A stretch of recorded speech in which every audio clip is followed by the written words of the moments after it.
Hello, and welcome to another MarketMuse Content Strategy webinar. I'm your host, the co-founder and Chief Product Officer for MarketMuse, Jeff Coyle. Today's discussion is titled Understanding the Data Behind Your Traffic, Engagement, and Content Strategy. And it's going to be a discussion focused on content quality, production value, how to implement action-focused analysis processes and tactics to move users to engage more consistently and become loyal more quickly. We're also going to be talking about traffic source segmentation and how that can play into your creation, your optimization, your personalization, your conversion rate optimization strategy. Before I intro our special guest today, a few housekeeping notes. Ask us questions in the right side or wherever your GoToWebinar bar is, and we're going to answer them in line if they're directly relevant at the end of the webinar. And if anything we don't get to, we're going to answer in the Ask Me Anything channel of the Content Strategy Collective Slack group. So right afterwards, we'll have a link at the end. Anything that goes over that we're not able to get to in the allotted hour. Anything past that, we'll just answer it via email. So the recording and the notes, look for them, will be sent out in the next couple days. While you're at it, go check out our entire archive of content strategy webinars from amazing sales visionaries like Bob Apollo, SEO experts like Andy Crestodina, or all-around superstars like Kevin Indig from G2.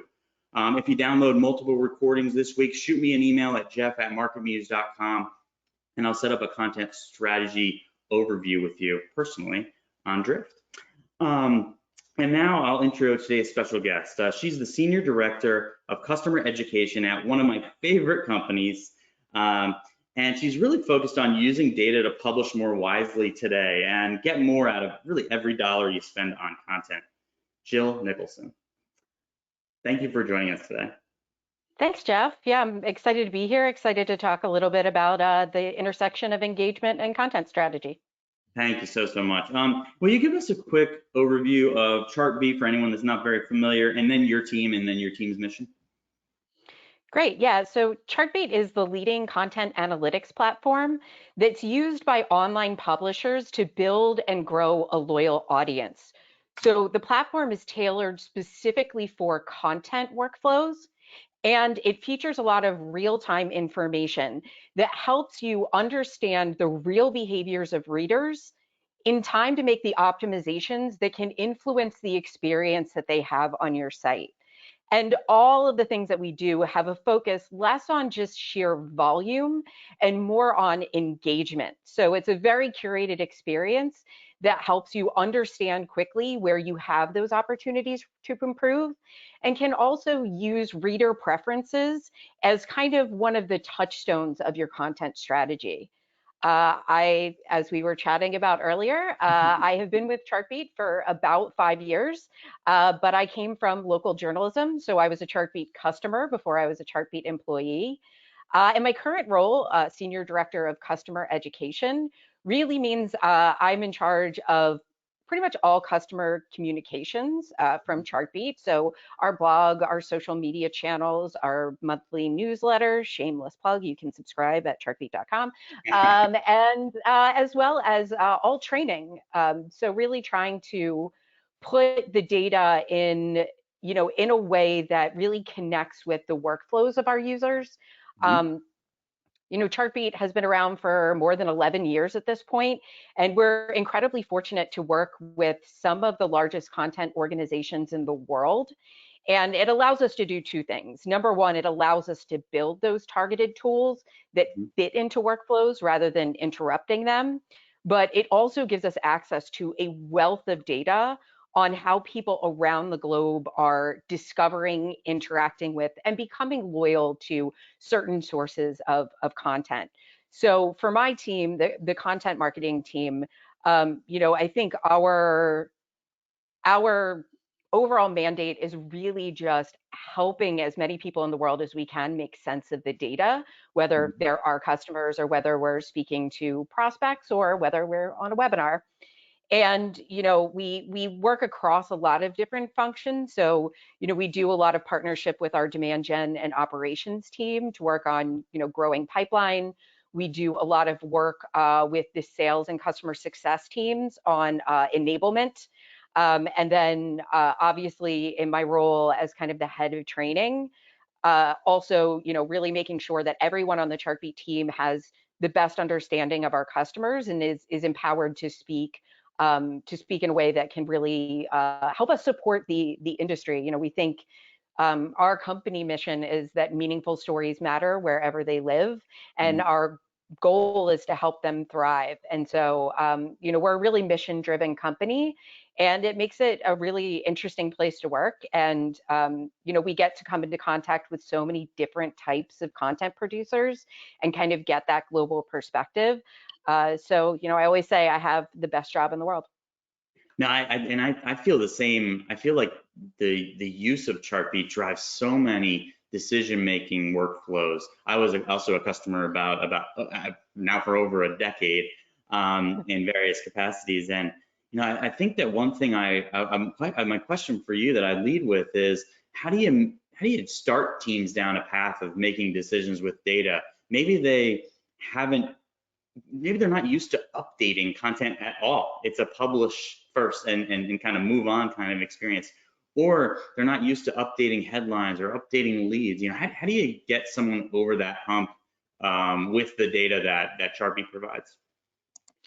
So it's difficult. It really is a mental and cultural shift. Mhm. It used to be the days when things were mostly in print that once it was on paper, we were done with it and we moved on to the next thing. And I think now with the volume of work that we're all asked to do, it's still tempting to publish and forget. But I think the thing that people need to really internalize is that you make the best decisions you can when you create that content, but you're never going to be perfect. And if Mhm. you have the right data about the reader response, it becomes much easier to kind of spot a problem and then use your content judgment to try to iterate or experiment to really just make yourself more effective.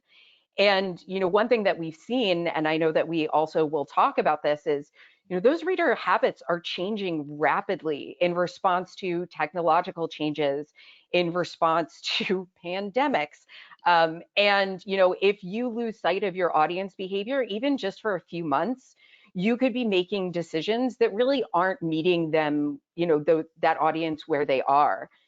And then, when it comes to data, I think we do encounter a lot of data phobic people. Either they're uncomfortable with data because a lot of data tools can be difficult to use, or they're ingrained in a world where my news judgment, my content judgment is important, and being a slave to the metrics is going to corrupt what we're trying to do. But I think that there is a healthy balance. Something someone told me much earlier in my career that will stick with me forever. Metrics don't tell you what to do, they just help you ask better questions. And so, from our perspective at Chartbeat, one thing we try to do is we build analytics tools for every level of comfort. So even if you don't know the mechanics behind what a page view is, or you don't really understand how a pinger in a reader's browser collects state information to calculate engage time, you can still see that 1 minute of engage time is higher than the other pieces of content on your site, and it's doing well, or 10 seconds is low and we need to make an adjustment. And then kind of our tools scale up from there all the way up to, data streams that people are piping into their data lakes to do machine learning and data science on top of. So, I think number one, it's creating a culture where people aren't afraid of the bad numbers.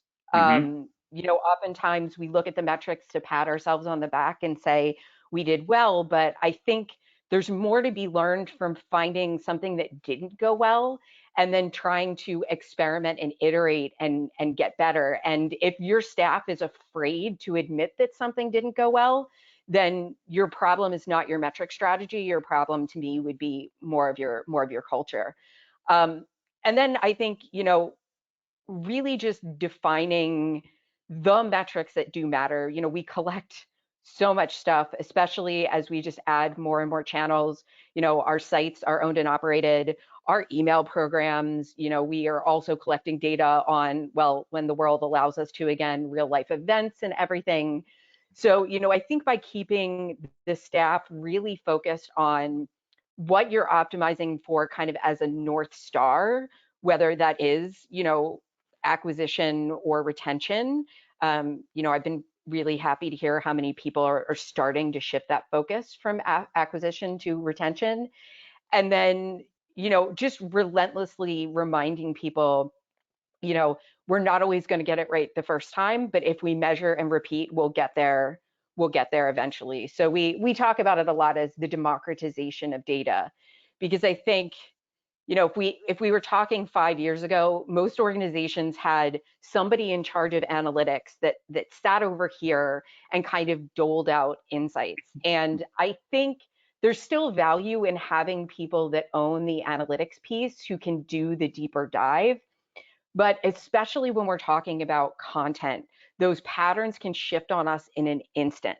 And if everybody on your team doesn't know how to read and react, by the time you know what's going on, the readers have already moved on.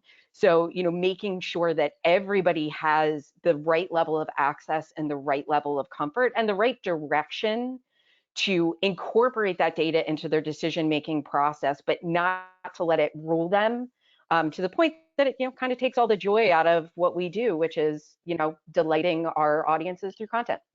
Yeah, I think that everything you said, it directly computes and aligns. I think that the first rule is that mirror's got to be very clear, and you got to be okay with inefficiency. You've got to be okay that you published a content item that wasn't successful. We always talk about it as that content efficiency rate. How frequently are you getting it right the first time? But then the willingness to go in and continuously optimize, whether it's a user experience optimization, whether it's a headline, whether it's a lead, whether it's better internal linking, all of those things, which we'll talk about a little later, can drive more KPI and also allow you to say, my content efficiency, I published 10 articles and, last year only one of them would have been successful according to these particular metrics. Now I'm publishing 4 out of 10 successfully. That's huge. And you can do that with data from solutions like Chartbeat, like MarketMuse.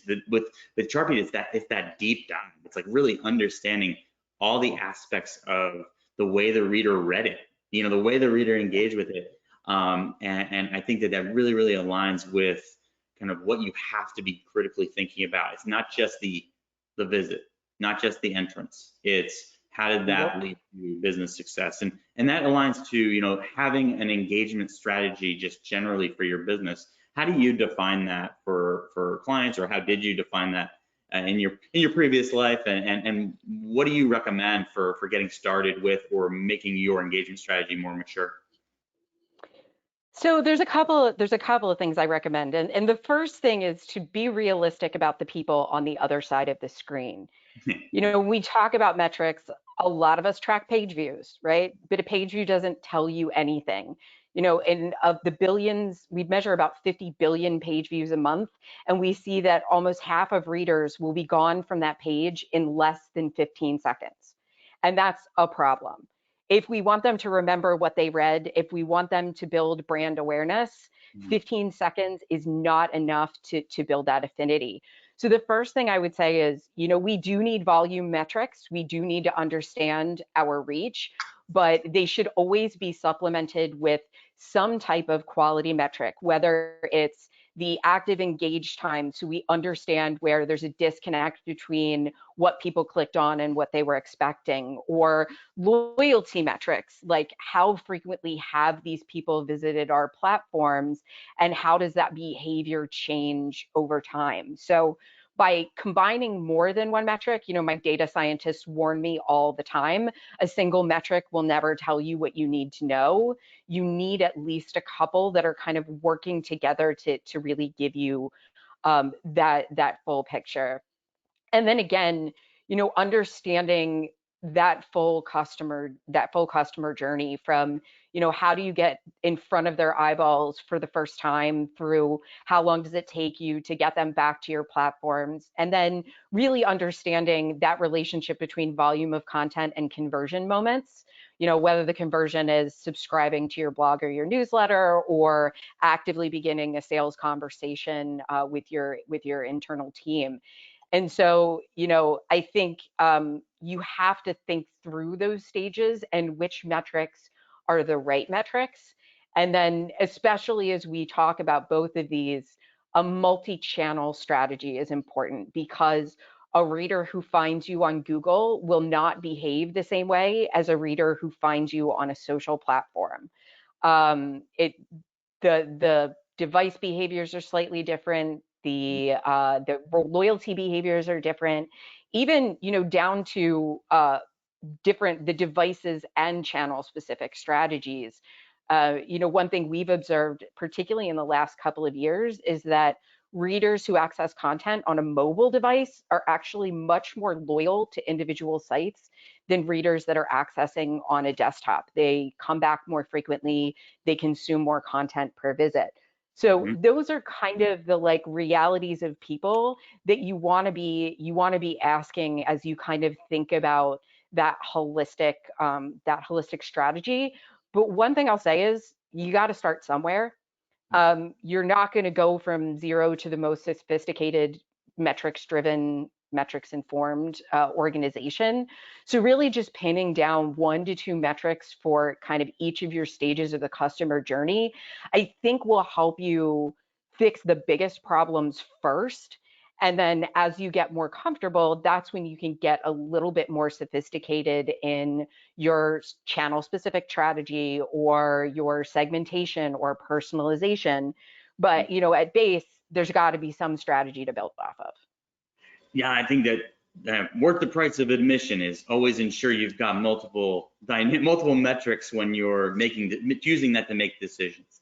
And so whether it's you're looking at how hard will it be to perform, how much upside there is on traffic, or you're only looking at if you were only looking at scroll depth. Wow, imagine how many other things that you likely left out. I think that having multiple metrics mixed together to make that decision, it gets into that justification for my actions, the plan justification or the update to this content item. How am I justifying making that move? Is it because of a segment? Is it because a behavior that I saw with this particular audience that we know is a great audience? All those things, enabling them and enabling your team to be able to justify their actions with data, very, very important. So just kind of along those lines, how do you typically look to drive team discussions and client discussions about segmentation, about like you mentioned, shifting from acquisition to loyalty? That's really hard if someone's getting paid on entrances, right? So how do you get into those types of discussions? What types of segments are involved in those? Yeah. Well, I think, one thing that's involved in that transition is really being honest about how much more it costs you to acquire somebody than to keep them in your ecosystem. Like we're not talking about small differences. I think the latest research says it's about 3 times as much money to acquire a new visitor than it is to retain somebody that's already in your ecosystem. And, with acquisition costs going up and, you know, frankly, most teams are running really, really, really lean. It does make sense to, as a business, agree that retention is important, which I think is, in most cases, is one of the most difficult cases to make for a marketing leader in saying, it may not be getting us, direct leads, but we're leading them on a journey and we'll get there eventually and being able to tie those two things together. The fortunate thing for me working at Chartbeat, that has been our philosophy since day one. So I never have to justify an engagement strategy to my boss, though I do still have to meet my acquisition metrics. Um, Another so, topic for I think yeah. another topic for another day. Um, yeah, and again, like what, we're really really lucky just to have like so much support from throughout Chartbeat, and it really has allowed us the flexibility to try the different approaches to these strategies, and then just be really honest about admitting what's working and what isn't. So, I think there's just been a lot of shifts in the past couple of years that we've been observing pretty carefully that, as I mentioned, are kind of fundamentally changing the way that we should be creating and distributing content. Mhm. So, we mentioned the shift to mobile. So, for most of our customers who tend to be online publishers of the news variety, we know that more than 2 out of every 3 visits is happening on a phone. It just has become such a part of our lives. And with that shift to mobile, it really has introduced new platforms into the discovery, kind of the discovery funnel. It has really introduced some interesting challenge in terms of mobile layouts and the way that you actually encourage those journeys. And then something that I also think about is, when we think about those conversion moments, how would you change your user experience if they had to convert on a phone versus converting on a desktop? And so, I think for Chartbeat, we are a B2B software. And so for us, our content marketing tends to be heavily desktop, Right. because one thing we see about device specific is that desktop is very much tied to weekday workday behaviors. Yep. You may think that actually changed when we all shifted to working from home, but it actually really didn't appreciably change the patterns at all, except in certain parts of the world where they were just far behind in terms of mobile adoption. I would assume looking at a B2C business, they would see just like much more interaction on those mobile platforms. And the thing to be aware of is I think, 6, 7 years ago when I started thinking about digital strategy, there was this thinking that mobile content had to be short because the screen was smaller and we had to be quick. Well, look, staring at your phone for 4 straight hours is this pandemic life. We were doing it before we were quarantined, and we're going to do it long after. So, you don't necessarily have to shorten your content for mobile, but you do have to remove as many barriers as you can. An odd image placement, an odd, a weird like linking module, they're fickle. If you interrupt them, they will just bounce because there is 84 other things that they could have been doing on their phone. So one thing really just to think about too is like device strategy. Um, Another thing we think a lot about is the rise of Google. And it sounds super weird to say the rise of Google because it's a mature platform. We've been Googling forever. But even within the past 2 years, we've seen a massive leap of growth from multiple Google platforms. Mhm. So search, which has long been the leading source of traffic to content on desktop, about 18 months, 2 years ago, it became the top source of traffic on mobile as well. And Mhm. a large part of that Google search growth was actually on their accelerated mobile pages. Right. And I think something that I find kind of interesting as I obviously read a lot of marketing content myself.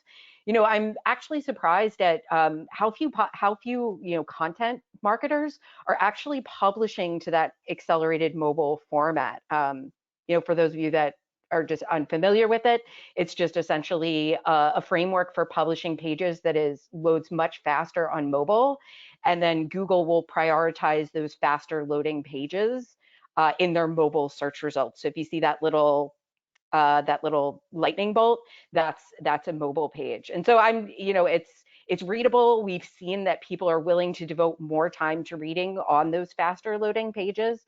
And I'm interested to see if marketers are going to take that up as quickly as a lot of our publishers. Yeah, looking at AMP, Um, you're looking at AMP adoption by content type as well. So stage of the buy cycle, content type, all those things are things that you think about, I'm sure.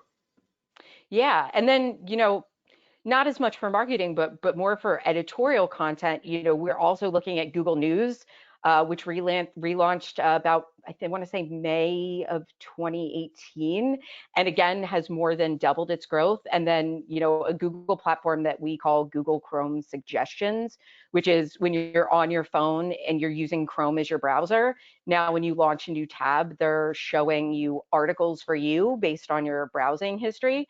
The interesting thing, that platform drives more traffic than Twitter. And Yeah, it's that's amazing because everybody on this call has a Twitter strategy, and I'll bet like hardly anybody has a Google Chrome suggestion strategy. And so, when we look at all those external sources of traffic, it's amazing just what proportion are coming from Google. And The interesting thing about search readers is they have very high intent. You needed something and you chose the content that was going to answer your question. So they typically have a high completion rate on the first thing that they land on, but they very typically do not move on to a second page. So one thing that we always think about as we think about our SEO strategies, our SEM strategies, especially with organic, how do we create those onward journeys? Because our research has shown the longer that a reader engages with the content and the more pages they view, the more likely they are to return. And so that's what we're trying to do. For the marketing content funnel, you're going to need to serve them, up to like 5, 6, 7, 8 pieces of content before there's enough sales intent to really want to talk to somebody in terms of enterprise sales or trial a product. And so, if all you're getting is a single page view, you're going to have a real hard time actually seeing any conversion. And one thing that we've seen is that Google search readers tend to visit a single site about 1.6 times per week. So, and that's when you have really fantastic content. So I think for me, especially with those platform referred visitors, you always have to ask yourself, how valuable is that reader to me? And how can we try to get them to go to that second page to interact with something else in hopes that we can convert them to another type of reader? So someone who's regularly checking in with our blog, someone who's, following us on platforms, just someone that's showing that intent to keep a little bit more in touch with the company and the brand. Yeah, they're finding value in whether it's your nurturing sequence or just your publishing cadence or something about you they're providing value in. And I think that that's interesting. And when you were talking about one thing that Chartbeat enables is seeing how much of the content item is being read in a very, very, segmentable way. When users are consuming like one piece of content, they're digesting it. They're reading the whole thing, whether it's on their phone and they're reading a 19-page article in AMP, or they're on their desktop. We'll often provide insights that say, you need to provide additional semantically relevant content. You need to be thinking about internal links. You need to be thinking about gaps in your customer journey that you don't have content on, and you need to write those, or you need to answer the next 5 questions or the next likely user intent. When you add the type of metrics that Chartbeat is looking at, how do you typically guide folks to adapt to take a user that's only reading one page and turn them into a multi-page experience or multi-page or more loyal user? Yeah, so for us, we call that behavior recirculation. Love it, yeah. So it's specifically people who look at an article or a piece of content and go onward rather than say a homepage or a landing page, just to keep those strategies different. And we look at a couple of things. What do you link to? How do you position the content behind that link? And where do you place it? So one thing about these different channel readers is they choose very different types of content. So with search readers, again, they're very narrowly focused. If you are going to link to additional content, it has to be reasonably closely related to the original thing that brought them in. Now, if you're looking at more someone coming from a social media platform or even a paid campaign, they weren't on LinkedIn looking for content about marketing strategy. They happen to see that link. So they're a little bit willing to kind of just follow you down the rabbit hole. So as you decide what constitutes a good related link, always look at other stories that have been successful from that platform. And also think about it as you promote, search readers tend to choose factual, personally relevant content. I think of it as, news you can use, tell me what I need to know. Social readers tend to respond to the human angle on that content. So for us, that would be the difference between how we optimize our case studies that talk about the success of our customers versus the quick guides we put out for coronavirus for people that do not have their metrics set up at home and just need the quick hits. So that's kind of how you can differentiate those two things in terms of creating the content and choosing the links. But I think one of the best things to do is to actually know which your most engaging pieces of content are. Mhm. We have a couple of pieces of content that are just never going to die for Chartbeat. They have trended for years. They trend with high engagement. We keep them updated, but we also look to find any pathway we can create to get readers to that content because their engagement has shown us just how valuable that information is to them. Yeah. And then And the we, last thing I mentioned is, yeah, where do you put that link, right? We don't want to distract them from the story that they're reading just to get them in the hopes of getting them on something else. So, with Chartbeat, we have an overlay that will show you specifically where on an article people are leaving.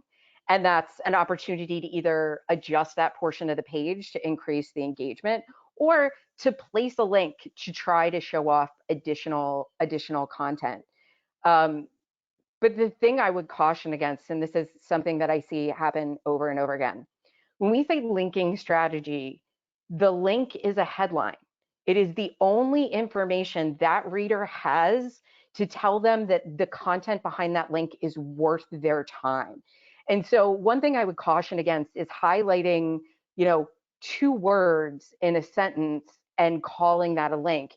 If I just said, according to Jeff Coyle and I linked your name, what am I going to get? Am I going to get your LinkedIn page or am I going to get a long interview with you that helps me understand Jeff's perspective on content marketing, product, and strategy? So, you have to be really, really careful about that. I think all of our years of clickbait have caused readers to become a little skeptical about clicking on things that they aren't really sure about. And there's a part of me that at least hopes that that's true. But again, what did you say in that link to give the value proposition for your content? So, what did you link to? How did you position it? And where did you place that link? and does it follow through with the promise? I mean, so in search engine Right. optimization, you're linking to the most semantically relevant user intents to create clusters of content to move users along a buyer journey. And that's something that we preach, but you're giving the why. You're giving the publisher reason why you do that. It's so that you're taking that search user and you're guiding them to answer those next 5 questions. You're answering the next stage in their customer reader journey, their education journey, if it's information-based content. So connecting the data to kind of what would typically be a great editorial decision. I think that's when it really makes a lot of sense. And one thing you did say, which I love, was, I mean, it's the business case for personalization. If you're not personalizing based on segment, Yeah. right, where you're not, you're likely providing internal links that aren't as successful as they could be.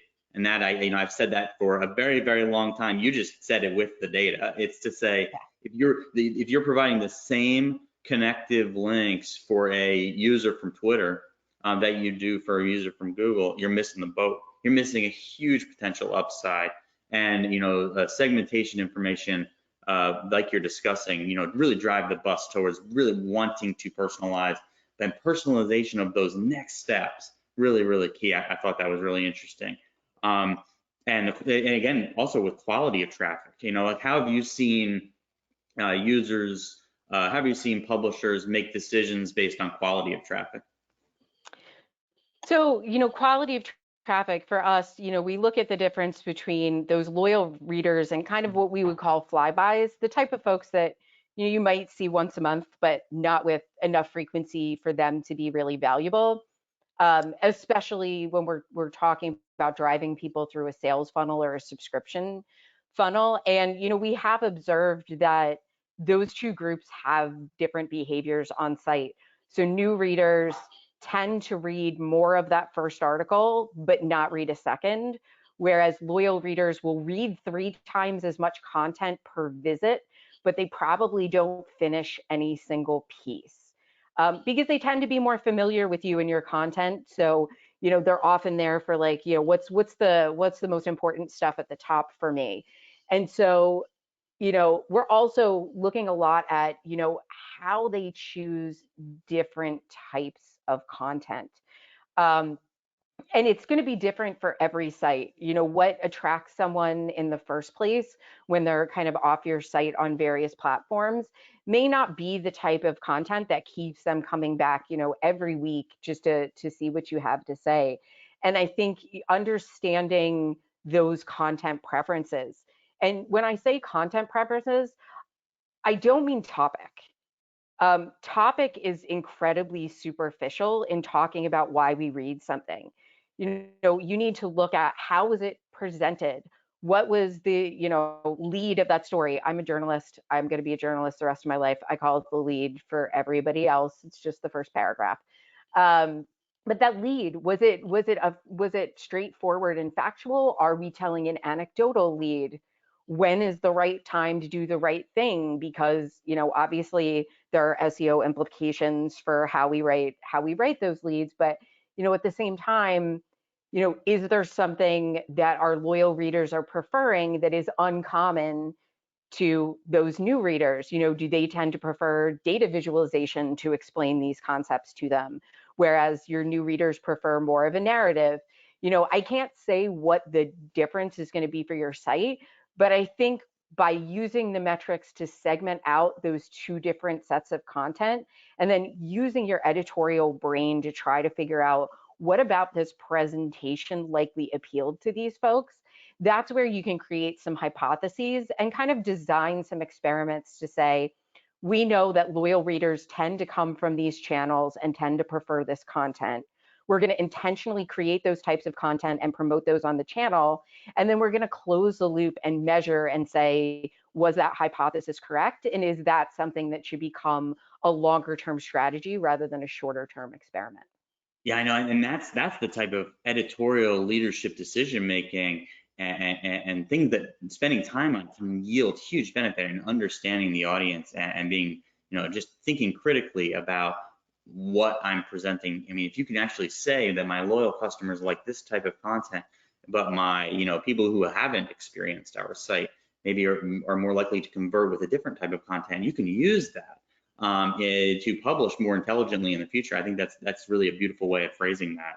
Another thing that you said that I did want to touch back on that is, you know, frankly, deadly advice is when you have those content items that you rely on for consistent traffic that you're pointing people to, you know they're going to be big, you have to protect them.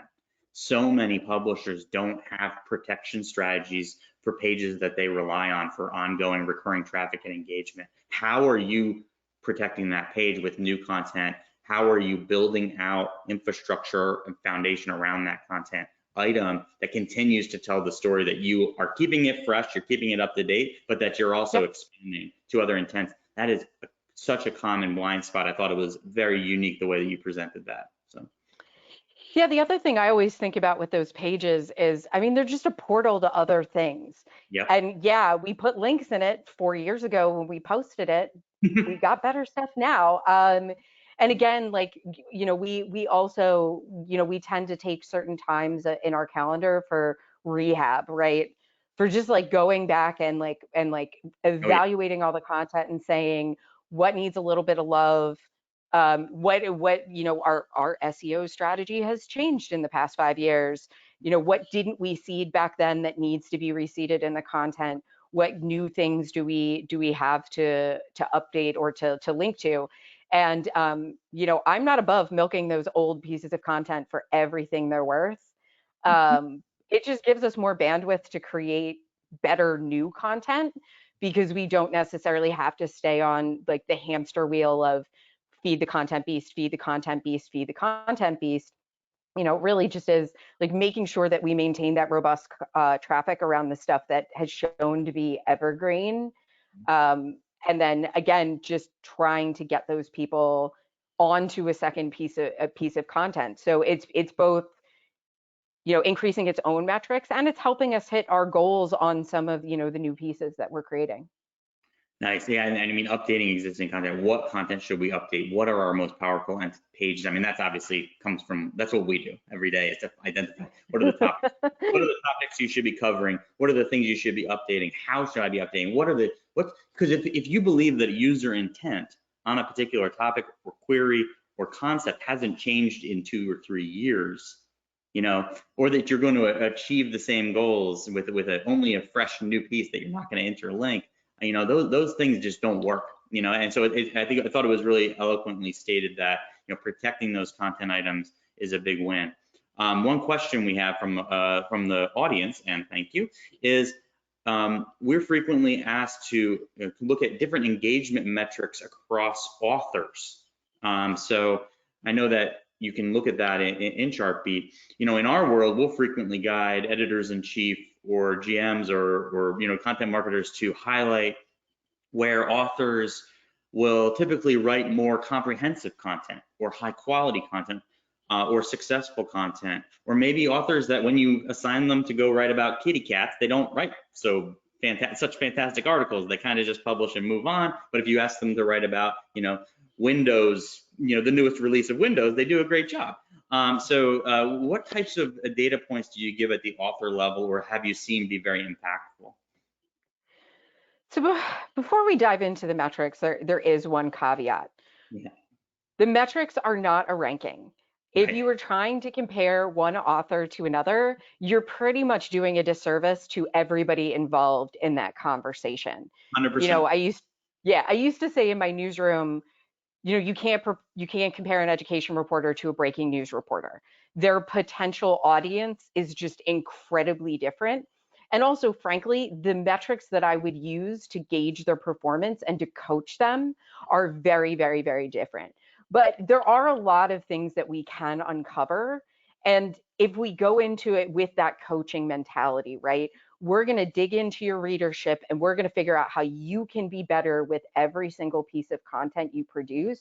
I think that's where we start to have much more meaningful conversations. And, I'll be frank, writers tend to be some of the most data phobic people that I meet, largely because they're afraid of that judgment, right? So, Yep. when you go in with the idea that we're discussing these metrics with the idea of isolating our areas to improve and really iterating, it kind of changes the tone of the content. And I think this is really where we have to look at the bottom. um, whether your key metric is page views or uniques, or like my team, total engaged time, um, it's not enough to just pat yourselves on the back for the 2 things you produced this month that led the site. The point is you produced 8 other things that were below the standard. And because they didn't perform as well, it doesn't mean it was bad content.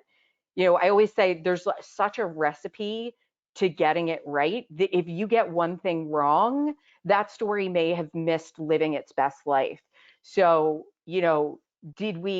some of it is going to be promotional, right? Like we were off on our SEO strategy for this piece, or we promoted it on a Friday evening when absolutely nobody wants to read serious content. But oftentimes it can come down to the same things that writer really cares about: structure and tone and messaging. And by looking at what underperformed, we can just say, all right, let's try something similar, but let's take it forward. And that's just where, it just forces us to leave bad habits behind. Because it can be small things. So something that we saw that really is applicable for authors is stories with more quotations within the copy will have a higher completion rate. So how did you deploy human voices? Where did you place those throughout the narrative?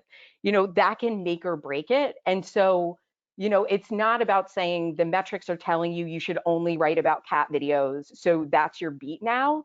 It's more saying we decided as a manager and as a writer that this was important and valuable content to our audience.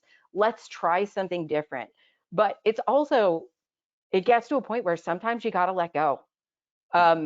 We did a content deep dive, I want to say last June, and there were a couple of recurring types of content that some of us really liked, and no matter how we iterated, people were getting there and were just disappointed. 10, 12 seconds of average engagement, and we had to say, look, I know internally we love this, but if they're never going to respond to it, we're going to let that go, because I guarantee you will not find anybody in this world who says they have enough time as they want to create their content.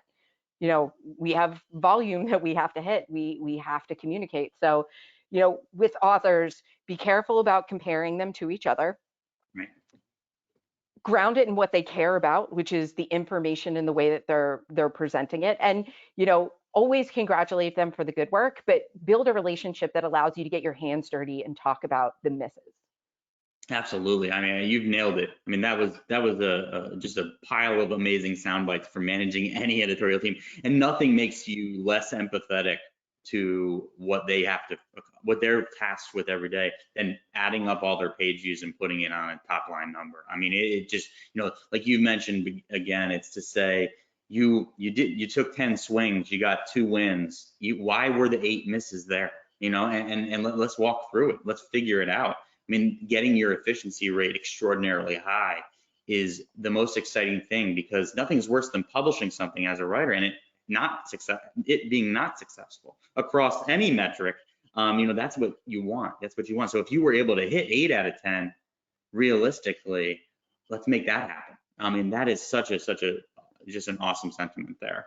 And when you were looking at, experimenting with, underperforming content, I know that you had said you're looking at the bottom level content. What types of things have you seen work with underperforming content? So and I'll be truly honest, I will be open about our misses. We write a lot of content around product releases. And we had been doing it for some time. There were announcement emails, and then there was the obligatory "here's what it is and why it matters" blog post, and then one about the various use cases, and just nothing. Like, there was nothing. Some of the here's the things you can do with it were really popular, but a lot of the rest of the content, it was taking us time to produce, and it was just so underperforming. So, one thing that we did was, with all of that, we just created a single page that we just update. We optimize it for SEO, so anybody who wants to catch up with what's new with Chartbeat can come see it. But instead of writing 700, 800, 900 words, we're writing 2 sentences just to let people know, and then we're just linking them out to that one other resource that we found did well. Because we tried. We tried tone, we tried layout, we tried visual versus text explanation, and at the end of the day, it was, it just wasn't connecting. And I think there was a slight bit of consternation, but it really took us 2 seconds to get over. And we still do a great job of showing off our product and educating our customers. We just are honest with ourselves that the blog is not, it's just not what people want from it. And we spend our time more wisely in the things that we were able to do instead. We were able to pivot a lot of our attention to case studies, because our customers are just really interested in hearing best practices from around the world. And we kind of have unprecedented access to content creators via our large network. And I think it's become really gratifying content to produce, and it's been really well performing content. And so, as dismal as that content deep dive was when I first started getting into it, all of our new posts were underperforming compared to those old favorites that will never die. And it was yeah, we could have given up and been demoralized, but it was it took us less than a quarter to turn it around, really. That happened in June, and I would say that by October, November, we just had much more defined guardrails for making content decisions. And it's not to say that we don't experiment. We'll try something wacky from time to time. We just monitor it, because the readers will tell you right away if they don't like it. They vote with their feet. So it's a good thing, but I think it very, very much is a cultural thing. No, I love that concept. I mean, in the content strategy or the search world, often referenced as a many to one transition, where you're taking a pool of individual nuggets or pages that didn't do well on their own, and turning it into kind of a collection of things that do provide clear value attaching it to the most successful of those piece parts, that can be very successful. And you're exhibiting a clear use case for that. And also one that's going to lead to more understanding and loyalty for your users, clear wayfinding. If they're looking for updates on this, it's here. You know, there's never really going to be a case where they miss something if they are truly loyal. I love that example. Cool. Well, last question we have coming in here.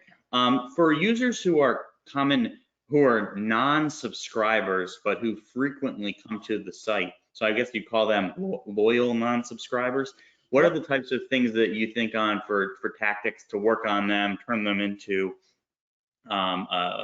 you know, subscribers, I guess is the best, or registrants, subscribers, you know, purchasers, whatever you want to say, you know. So the intersection between subscription and loyalty is actually fascinating. We looked at this a couple of years ago for a research presentation and found that only about a quarter of your loyal readers have actually chosen to subscribe, and only about a third of your subscribers are visiting you frequently enough to be considered loyal. So you both have an acquisition opportunity with people that have already built that loyalty journey, and we just haven't pushed them across the line. And then you've got those people that at one point we had their attention, but if we don't keep serving them over time, you're one inbox purge away from losing your access to that person, or to have them end up on, you know, your gray mail list, so you can't really communicate to them anymore. So, you know, one thing I would think about is messaging around those subscriptions. How and where did you serve that? I'll actually say this is a personal pet peeve of mine. If I am on your site for the first time, do not ask me to subscribe to your newsletter before I read the first paragraph, because I will willfully not subscribe to your newsletter because you didn't even let me decide if I liked you before you. It's like on a first date, don't ask me to marry you in the first 5 minutes. Like, it's What if I not, do you know. what if I do it with a big box and then it says you don't want to learn a lot today or something like that as the exit? Would that work for you? Oh, also, please don't shame me. Please don't shame me. I'm a person. You know, so I think it really is, look, it's being able to segment those loyal users. It's about really understanding, you know, like what their returning behaviors are, and then understanding, you know, what you can physically get them to do. So Mhm. again, it depends on also like what are you asking them, what are you asking them to do? And have you explained to them what's involved in it? Subscribe to our newsletter. Is it daily? Is it monthly? How much are you going to be, you know, taking up space in my inbox? Mhm. You know, asking me to subscribe to blog updates. You know, I may not have a clear picture of everything. You know, for the more loyal folks, they're probably a little bit more familiar, but still, like with everything, you know, making sure that that value prop is clear. And again, just, you know, experimenting with it. You know, is it on exit intent that you deliver that pop-up or that messaging? Is it more of an organic call to action within the content itself, because that's more what will resonate? You know, I think if you've got somebody that is coming to your site that frequently, then to me it would indicate there's something wrong with the timing or the positioning of our subscription message, because you've already got them, right? It's not that they're not subscribing because they don't know you. They're not subscribing for some other reason. So I would say try to unravel that bit of the user experience, because it's likely not your content if they're coming back that frequently.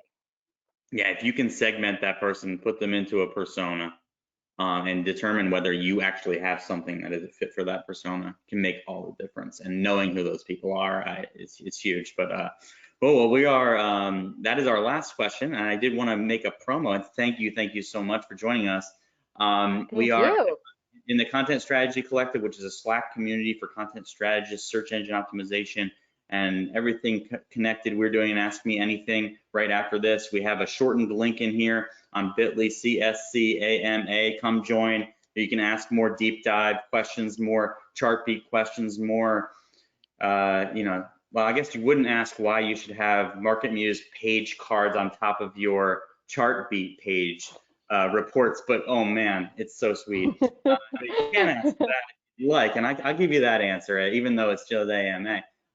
But please join us on there, and please check out Chartbeat if you're not familiar with or you haven't seen some of the recent updates, the recent personalization enhancements, and the recent reporting and segmentation, full network enhancements are amazing, amazing things. Why, thank And you. yeah, and then come to our site, get started for free. If you are running a large site, if you're running a large network of content, if you're running a collection of sites, please give us a ring, give me a ring directly. I can show you how it can make a massive difference in your performance kind of overnight. So thank you again, John, and I really, really appreciate you spending the time getting into the details, answering all these questions, and then joining the community for the follow-up AMA. Amazing. Yeah, I look forward to taking some more questions, and thanks again for the fun chat, Jeff. All right, regards. Thank you.